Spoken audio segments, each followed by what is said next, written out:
Hi, and welcome back from the Fantasy Football Profits. This is actually our second video that we filmed today. If you didn't see our first video, it's about our playoff contest. You have a chance to win a free FFP jersey. In fact, the top 10 places will, but the rest of the details are on that in the video, so click on that to see it if you want to learn more, if you're interested. Today we're doing waiver wire week 17 pickups. One thing to note with that is, and like we've said, at this point you're playing in the championship, you're probably not making too many free agent moves. I don't know too many guys who are going to pick somebody up and start them immediately. You're probably just going to roll with the guys you've got. So the more important video to watch is going to be tomorrow, the next day, when we post our start and sit video. That one we're going to do extra research for, as of course it's an extremely important week. One thing to note before we start, I have to say, Rob, congratulations. Obsessively watching football all day today, and now he knows for sure that he won 2 leagues out of. So the first guy out there you may want to consider if you're desperate for whatever reason, injuries or failing, or if you're another one to consider is if you're in a daily fantasy league week 17. But a guy out there to consider is Giovanni Bernard for the Penguins.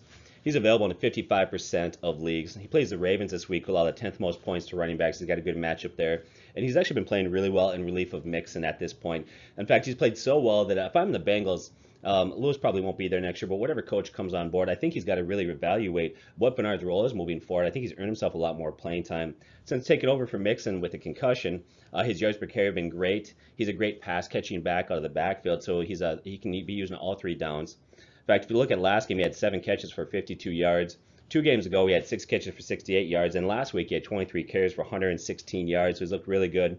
During that 4-game stretch that he's been filling in for Mixon, he's had a yards per carry of 4.67. And then last game, Mixon came back, and I feel bad for some of you people. We said start Mixon, a good matchup, and he went up. Another guy out there that I think you need to really seriously consider is TION Green. Now, it's a little bit of a gamble there, but he plays Green Bay, allow the 4th most points to running back, so he's got another great matchup. Now, he's had 2 touchdowns in the last 4 games, and during that same stretch, he's a very solid yards per carry of 4.36.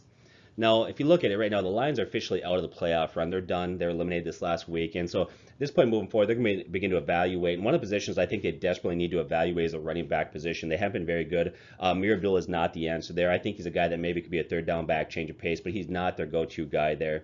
You look at Theo Riddick, very good, but he's another guy that's really a 3rd down back. And if you look at Green last week, he rushed 7 times for 43 yards and a touchdown.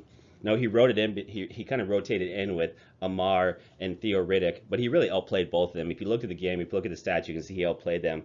He's kind of a straight ahead runner. He's big, he's physical, unlike the other 2 backs. He relies on his power and strength. Another really good running back situation needed to keep an eye on for week 17 is the Jacksonville running back situation. So let's take a look at Yeldon and Ivory in that one. Now, with Pittsburgh's win this week, that means that Jacksonville can't get a bye, so they really don't have a lot to play for their last week. Now, if you look at Leonard Fournette, their best running back, he's really their franchise guy there, and he's been very successful this year. He's ran well, but he's been banged up. He's missed time with injuries. And so you know they're going to rest their number 1 back week 17 anticipation for the playoffs. So that means that Yeldon and Ivory are going to begin to split the carries in that last game. They're going to get a lot of looks, a lot of touches. If you look at Yeldon last week, he had a rushing touchdown. Plus, he's always been very good in the passing game. Last week, he had 7 catches for 64 yards. Ivory will most likely get a majority of the carries on that team, probably 15 to 20 the next week. And here's what I would say. Yeldon's got PPR value, and if you're in a standard league, Ivory would be a good start next week. Once again, Leonard Fournette, they would be a fool to not sit him. He's been banged up all year. They need him healthy for the playoff run, so they'll go with these 2 guys. Another guy there is Peyton Barber. Available in 68% of leagues. Now he plays New Orleans, allow the 14th fewest points to running backs. Since he's really taken over the role as the lead guy there, his yards per carry have been very good at 4.37. He's using the passing game. He's a big back. It's goal line carries. He's a very good option out there. You can feel comfortable with this guy.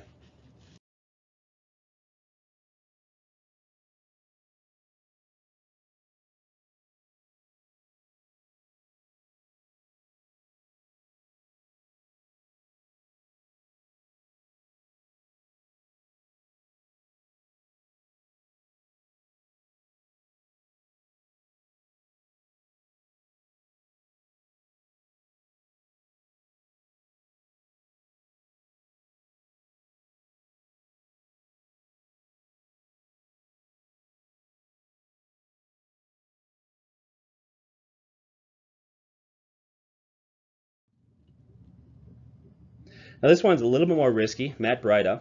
Now he's 96% available. Now he plays the Rams, who allow the 8th most points to running back, so he's got a good matchup. He had a nice week this week. He had 11 carries, 74 yards, and a TD. In fact, if you look at the 3 of the last 4 games, he's had double-digit carries, so they're getting more involved in there. Now, if you've really been tracking the situation all year, early in the year before the season started, Shanahan said that he really loved Matt BREIDA and that he felt like he was a better fit for the offense than Hyde. Now, Hyde's a free agent after this year, and if you look at Hyde has really struggled all year long. He's had a career worst 3.8 yards per carry. He just hasn't looked very good, and so this would be an opportunity to really give him a look. If you're a Shanahan, give him some more carries, see what he can do, really evaluate his role moving forward. So I wouldn't be all that surprised to see if Matt BREIDA gets a start this week. A little risky there, but you can keep an eye on that. Watch Shanahan's comments and see what he says. Maybe it'll give us some indication what he's going to do in this last week.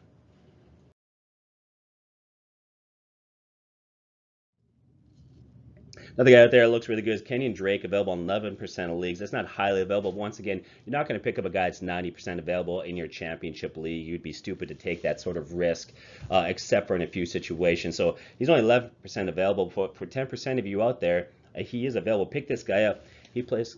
Go ahead. Well, I was just going to say, that doesn't seem like a lot, 11% available, but that means for every 10 championship games that there are, he's available in one of them. Yes. And he's definitely worth the start. Exactly. And so we want to give you guys, so if we give you guys that maybe aren't highly available, but if we give you enough of them, you'll find somebody that you can play.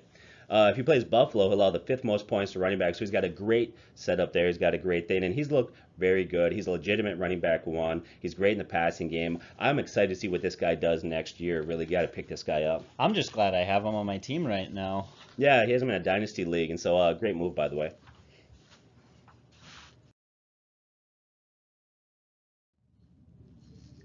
Another guy out there I want to talk about is the Washington running back situation. Let's look at Samaje Perine first of all. Samaje Perine is available in 27% of leagues. Now, the Washington Redskins play the New York Giants, who allow the 7th most points to running backs. Last week, Perine was questionable. He appeared heading towards not playing. He ended up playing in the game, and he's very banged up. He has Achilles injury. He's got a groin injury, and then during the game he got re-injured. He missed some sort of time there. Everything would point to indicate the fact that he's not going to play, not to mention the fact not only has he been banged up, but you take away 2 good games he's had this year, but Samaje Perine has really been ineffective. And so that moves us to BIBBS here. We want to talk about him. He's available in 94% of leagues. As we said earlier, he plays the New York Giants, allowed 7th most points to running backs.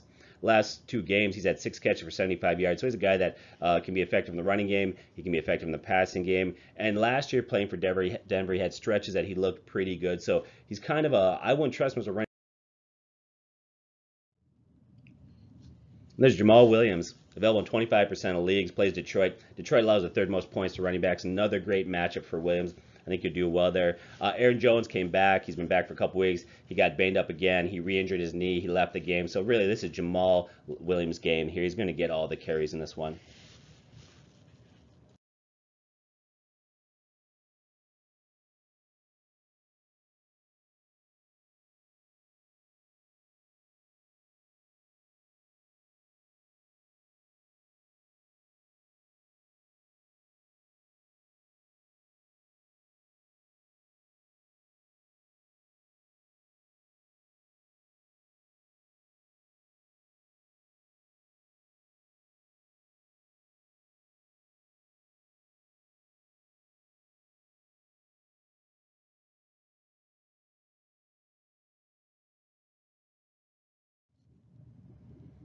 Then Al Collins, we've talked about him a lot. He's available in 13% of leagues. And going back to what you said, doesn't sound like a lot, but he is available there in a decent amount of leagues. He plays the Bengals, allowed 2nd most points to running backs. So the Bengals are very vulnerable to running backs at this point. And here's the thing, the Ravens actually have something to play for in week 17. They're not in yet officially. They can clinch it with a win. So there's incentive to play their starters in this game. So Al Collins is a guy that you need to roll with.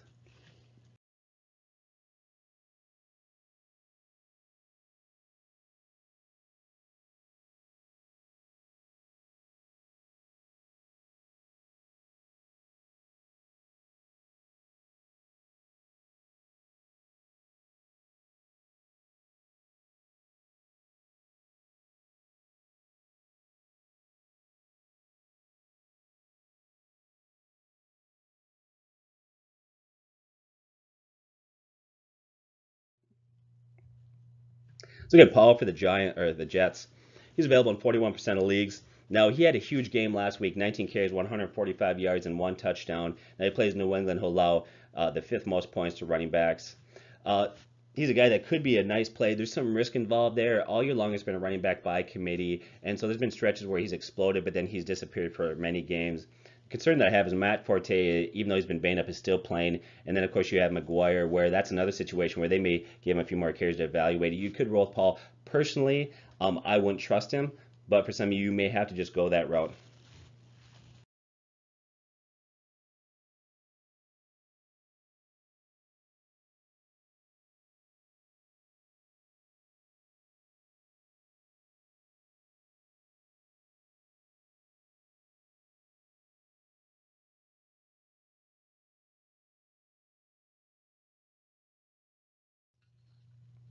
Then there's C.J. Anderson, the Broncos, available in 15% of leagues.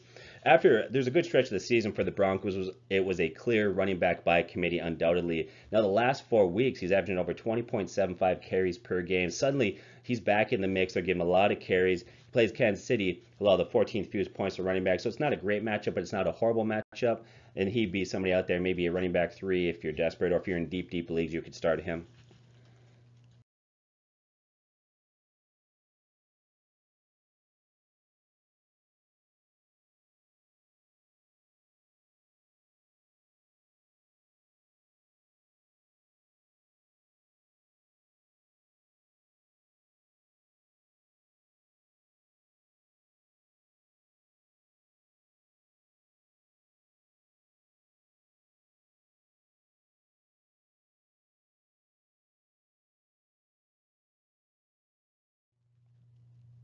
Wayne Gallman of the Giants, available in 90% of leagues.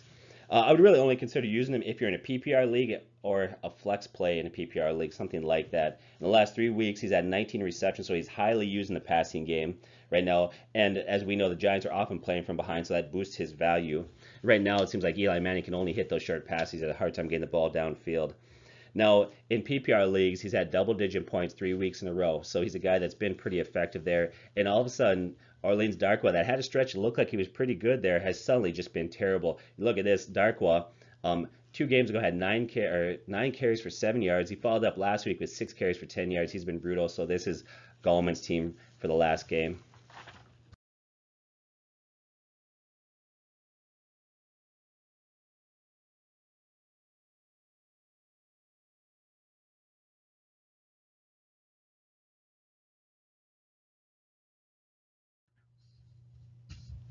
And then last guy, and this is another one that falls into that only as a flex play and only in PPR leagues. That's Duke Johnson. He's available in 25% of leagues, plays Pittsburgh. Right now he's got 68 catches on the year. This guy's been so highly used in the passing game. He's been great. He leads the team in receptions, targets, and yardage, or receiving yards. So Duke Johnson.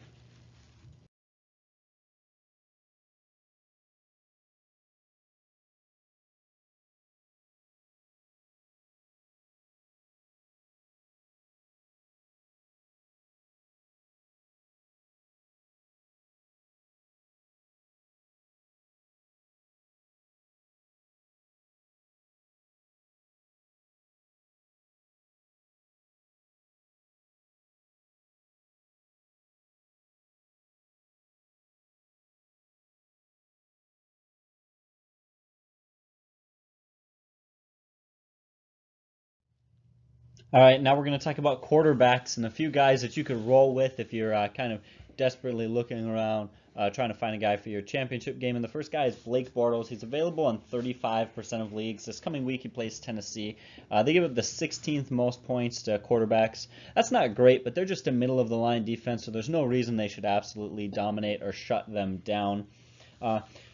Last week, he kind of scared some people. We were telling people to start him, you should start him, and we really liked him. We had a good matchup against the 49ers, and he scared us the first half. He played horrible, but he ended up finishing the game with 382 yards, 2 touchdown passes, and a 2-point conversion, plus 30 yards rushing.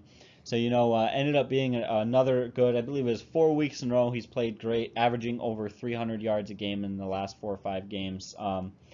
Now, a lot of people kind of have concern not to play him because they don't have much incentive. Next guy is Jameis Winston. He's available in 46% of leagues, so basically half of all leagues he's out there. He plays New Orleans, who gives up the 12th fewest points to quarterbacks, which isn't great, but he's averaging over 300 yards in the last 4 weeks and over 20 fantasy points in 3 of the last 4 weeks. He's a guy we wouldn't say that he's a good quarterback or that's a good offense, but it is definitely a good fantasy option. He's constantly throwing the ball. That team is a mess, and he's about the only playmaker they seem to have right now, other than Peyton Barber, who's kind of coming out of there. Yeah, and Mike Evans has kind of got back on the radar last couple of weeks. He had a TD 2 weeks ago, 100 yards, but yeah, he's been inconsistent also. Yeah, he's been a bit of a disappointment. So he's one of the guys we'd say to play just because of how he's played recently, not because he's a great quarterback, but they use him so much. Very few players get to throw the ball so much as he does in the fourth quarter.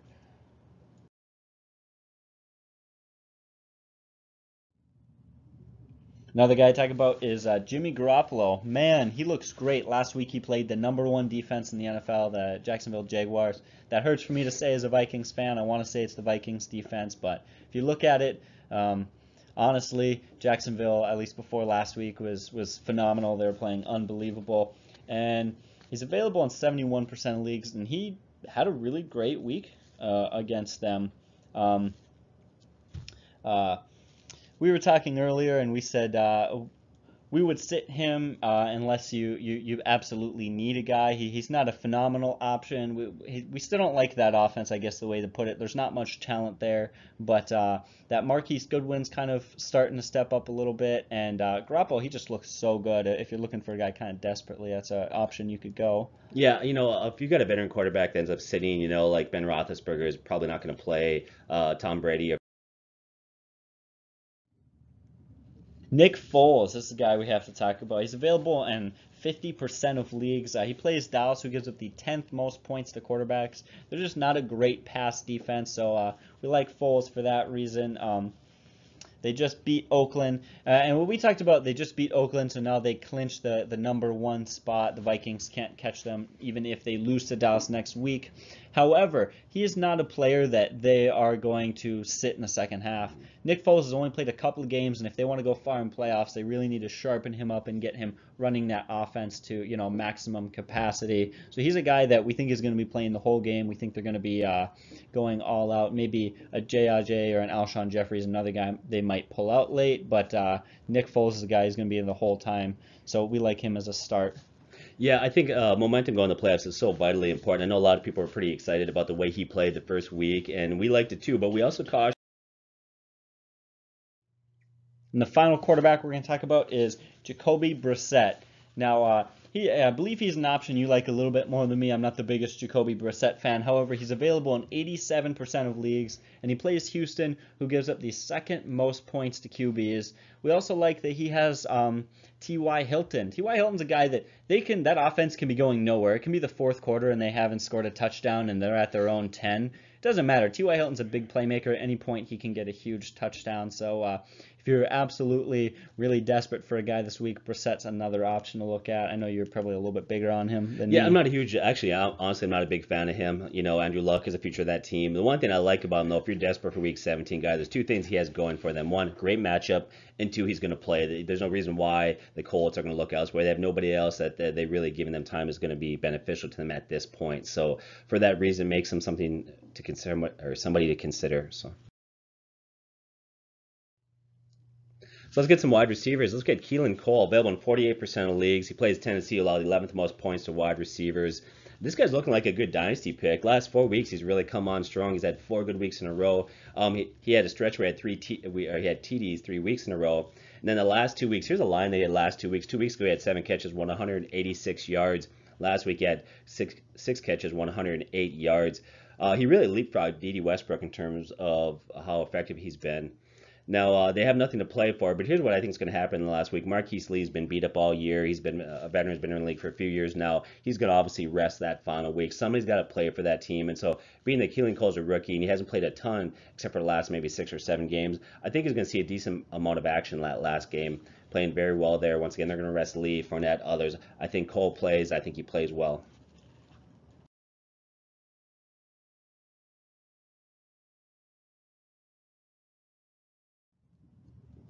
Another one out there is Chris Godwin. He's available in 99% of leagues. They play New Orleans, who allow the 17th most points to wide receivers. Now, this is a game that New Orleans needs to win. They have an opportunity to clinch their division if they win. And if they lose and Carolina wins, Carolina ends up the division winner. So New Orleans is going to want to play well. They're going to put points on the board. They're just going to force Tampa Bay to throw from behind and play from behind.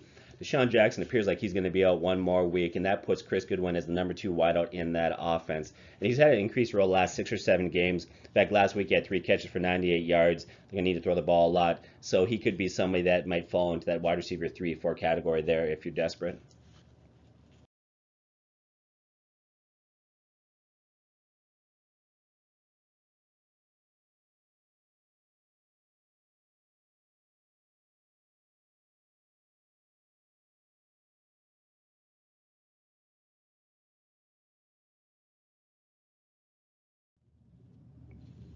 Look at their Cooper Kupp. This guy's had a great rookie season. I'm excited to see what he does in the future there. He's available in 24% of leagues. Now, you think that you might want to rest him going into the final game there, but I think you're going to see Robert Woods get rested. He's got that bum shoulder. I know he missed some games. He has come back, but he's not 100% yet. So Robert Woods obviously is going to rest. That means a lot of those targets are going to go to some of those younger players. I think Cooper Kupp will play last game, and I think you'll have a decent amount of targets. Don't be surprised if he doesn't get 8 to 10 targets in this game. Another thing is if they're already resting Robert Woods, you think maybe they also rest Cooper Kupp. However, that's not exactly the case. A wide receiver is one of those positions where the stars don't get rested quite as much. Running backs, maybe star defensive guys, especially quarterbacks, will get rested. But even if Cooper Kupp does get rested, it's probably not until the late 3rd or 4th quarter, by then hopefully he'll have kind of done his damage and gotten some points this week, especially considering they can't afford to keep him off the field with Robert. Then there's Ted Ginn Jr., available in 45% of leagues. He plays Tampa Bay. Tampa Bay gives up the most points to wide receivers, so he's got a great matchup there. And like I said earlier, New Orleans needs to win the division, so they have a lot to play for in this game. And the starter should see a significant amount of time. And last week he had 4 catches, 76 yards, and a TD. So I think that he's a great play. I think he falls in the wide receiver 2 or 3 category this week. I think you can trust him.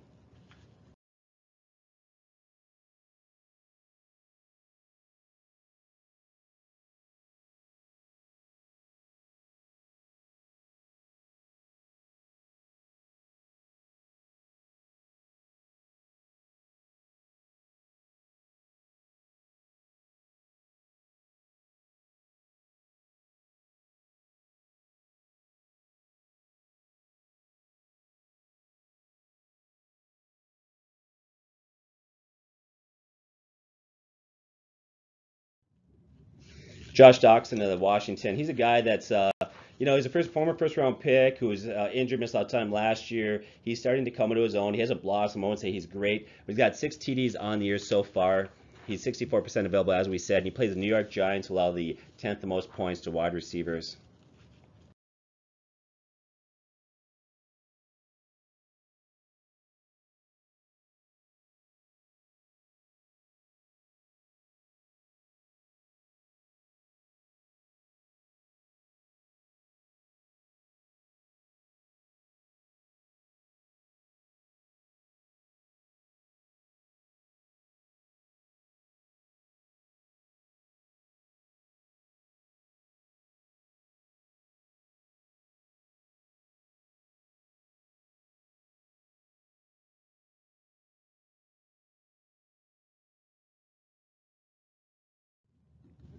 Another team or another wide receiver on that team is Crowder. He's available in 17% of leagues, also playing the New York Giants, who allow the 10th most points to wide receivers. Crowder started the year really slow, 6 or 7 games. He's really come on. He's become the number 1 wideout in that offense.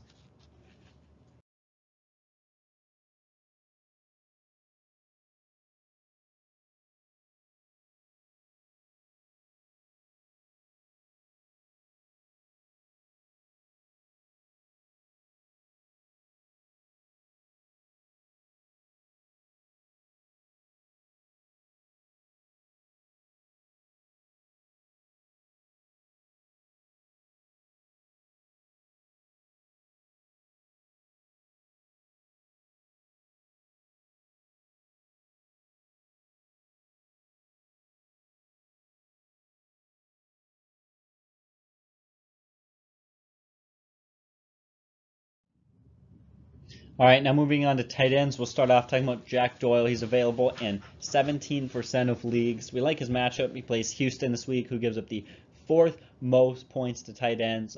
Jack Doyle is actually not a bad tight end, and I believe he is one of the #1 targets for Jacoby Brissett. Really likes throwing to him, so that's an option that you can go this week. Like we talk about, he's out there in a fair amount of leagues, and he has a great matchup. It's hard to pass up at a position like tight end that's so thin all year long. There's really, what are the odds that you have, a star above him? There are only a couple of guys that are, surefire week in, week out to start over him.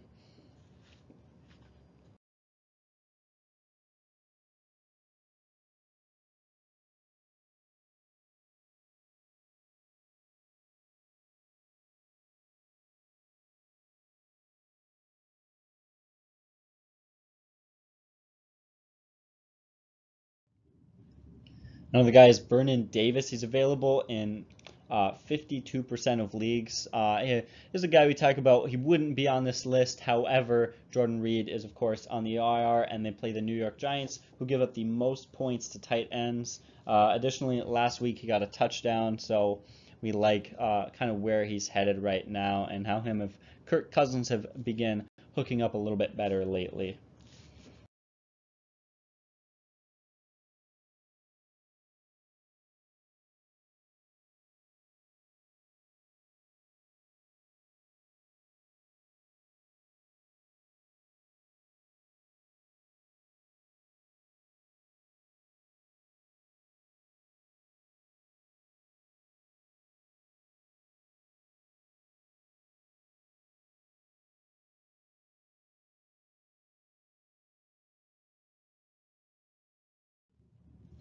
Another guy is Eric Ebron. He's available in 43% of leagues. Plays Green Bay. Green Bay is a little bit tougher against tight ends. They're not a bad defense as far as covering tight ends. They've got some very good linebackers as far as that coverage goes. However, in the last 5 to 6 games, he's really stepped it up. If you look at his stats all year, his stats haven't been great for his season totals. But you have to look at the trends and not just how he's played. So that's another option we'll throw on there. The last 5 or 6 games, he's stepped it up a little bit. And we'll move. Were you going to say something? Well, I was going to say he's a guy, you're right, first 5 or 6 games, he was brutal. In fact, he came out publicly and he said this. He said, I'm playing myself right out of the lineup. And so there's some humility and honesty there, but he worked really hard. He's got himself back on track. He's become a legitimate target there for the Lions.